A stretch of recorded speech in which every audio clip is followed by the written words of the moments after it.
অনন্যা। আমার মতো মা জানি আল্লাহর কাউরে না দেয়। সামান্য করে টাকার জন্য তুমি অফিসের বাচ্চাকে নিয়ে আসবেন। বুয়া মানে কিরম করে কথা কয়?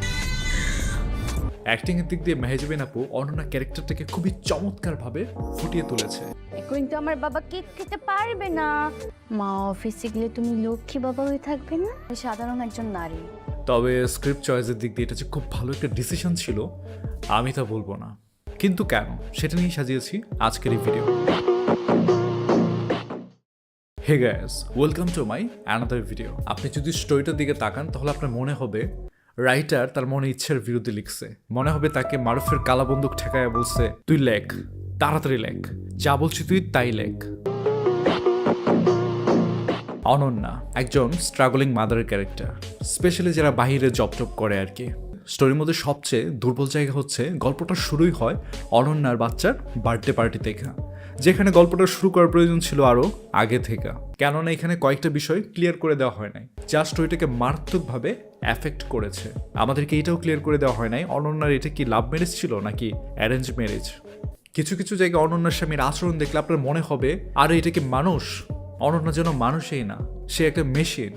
আমার মনে হয় না লাভ ম্যারেজ করা কোনো কাপলের তার ভালোবাসার মানুষের সাথে এইরকম আচরণ করতে পারে। আমাদেরকে আরও একটা বিষয় ক্লিয়ার করে দেওয়া হয় নাই, এই যে বাচ্চাটা আছে এই বাচ্চাটা কার? এটা কি তার হাজব্যান্ডের নাকি তার এক্স বয়ফ্রেন্ডের? বাচ্চা ঘরে শুয়ে কান্না করছে আর তার হাজব্যান্ড সোফায় বসে টিভি দেখছে। আমি বুঝলাম না রাইটার আসলে কি খেয়ে এটা বানিয়েছে। একজন বাবা তো এরকম করতে পারে না। হাবভাব দেখে স্পষ্ট বোঝা যাচ্ছে এটা তার নিজের বাচ্চা না, এটা যেন তার বইয়ের এক্স বয়ফ্রেন্ডের বাচ্চা।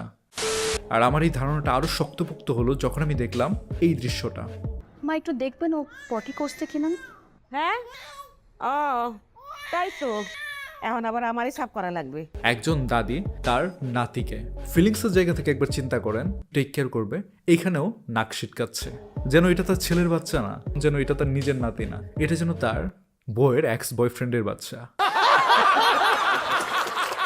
এরপর শেষের দৃশ্যে কি দেখালো? চাইল্ড কেয়ার প্রতিষ্ঠানে আপনার বাচ্চাকে রেখে নিশ্চিন্তে আপনি জব করেন। ওয়াও,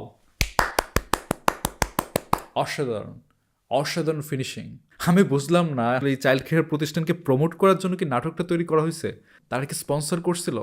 একটা চাইল্ড কেয়ার প্রতিষ্ঠানের মধ্যে যে একটা বাচ্চা আপনার বাসার চেয়েও অনেক বেশি সেফে থাকবে তার গ্যারেন্টি কে দেবে? ব্যাপারটা অনেকটা এরকম হতে পারে, তারা স্পন্সর করছে, আবার এটাও হতে পারে যে একটা সমস্যা তো সৃষ্টি করে ফেলছে যে বাচ্চাটাকে কেউই দেখতেছে না, তার স্বামী দেখতেছে না, তার শাশুড়ি দেখতেছে না, কেউ তো একজন দেখতে হবে। আর শেষের ফিনিশিংটাই বা কী দিবে? যখন দেখছে কোনোটাই আর সম্ভব না, কোনো রাস্তায় খোলা না, তখন তার একটা চাইল্ড কেয়ার প্রতিষ্ঠানের দিকে দেখায় দিছে। এখানে কি সব সমস্যার সমাধান? একদমই না। সমস্যার সমাধান করতে হলে সম্পর্কগুলোকে মজবুত করতে হবে, তাছাড়া তো সমস্যার সমাধান হবে না। এখন ফ্যামিলির লোকে যেখানে দেখে না, সেখানে একটা চাইল্ড কেয়ার প্রতিষ্ঠানের একজন কর্মচারী তারা কতটা কেয়ার নেবে? আমার তো মনে হয় তারা বসে বসে ফোন টিপবে, টিকটক দেখবে, ইনস্টাগ্রাম রিল দেখবে। তাহলে কিভাবে আপনি মনে করেন আপনার বাচ্চা ওই জায়গায় সেফ থাকবে? কিভাবে তারা চাইল্ড কেয়ার একটা প্রতিষ্ঠানকে প্রমোট করে দিল?